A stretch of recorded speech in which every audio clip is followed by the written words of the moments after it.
ഇപ്പൊ സബ്സ്ക്രിപ്ഷനിൽ നിന്ന് കിട്ടിയ ആ ഫസ്റ്റ് എമൗണ്ട് അയച്ചു കൊടുത്തപ്പോ എങ്ങനെയല്ല മോനെ അയച്ചു കൊടുക്കുന്നത്? അവൻ ചോദിക്കുന്ന സമയങ്ങളിൽ ഞാൻ ഓരോന്ന് എന്റെ അക്കൗണ്ടിൽ വരുന്ന കാശ് അനുസരിച്ച് ഞാൻ അയച്ചു കൊടുക്കുന്നു. അപ്പൊ അത് കഴിഞ്ഞ് കഴിഞ്ഞിട്ട് ഇതിനകത്ത് കിട്ടിയ ഒരു എമൗണ്ട് ആണെന്നും ബോധമുണ്ടാവുമല്ലോ കുട്ടിക്ക്. പിന്നെ ഉണ്ട്.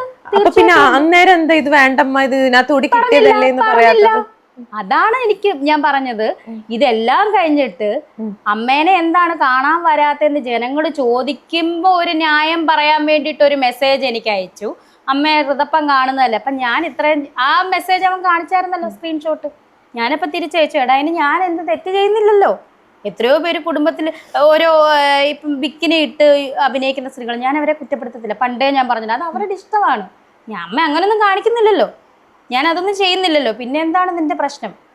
എനിക്ക് ഈ മാസം ഈ പൈസ എനിക്ക് കിട്ടുന്നുണ്ടായിരുന്നു. അതുകൊണ്ട് എന്താ ഇത്രയും തെറിയിട്ട് കിട്ടുകൊണ്ട് എനിക്ക് ഈ ഇഞ്ചക്ഷൻ എടുക്കാൻ ആയില്ലേ? പൈസ ആയില്ലേ എനിക്ക്? എത്രയോ പേര് ഞാനുമായിട്ട് ബന്ധപ്പെട്ട സംഘടന വരെ എനിക്ക് പൈസ തരാമെന്ന് പറഞ്ഞിട്ട് ആരും പിന്നെ എനിക്ക് പിന്നെ അങ്ങനെ ഒരു സംഭവം ഇല്ല. ഇങ്ങോട്ട് വിളിച്ച് പറഞ്ഞതാണ് എന്താണ് കാര്യങ്ങൾ, ഞങ്ങൾ നോക്കട്ടെ എന്ന് പറഞ്ഞിട്ട് ഒരു മനുഷ്യൻ വിളിച്ച് തിരക്കിയിട്ടില്ല.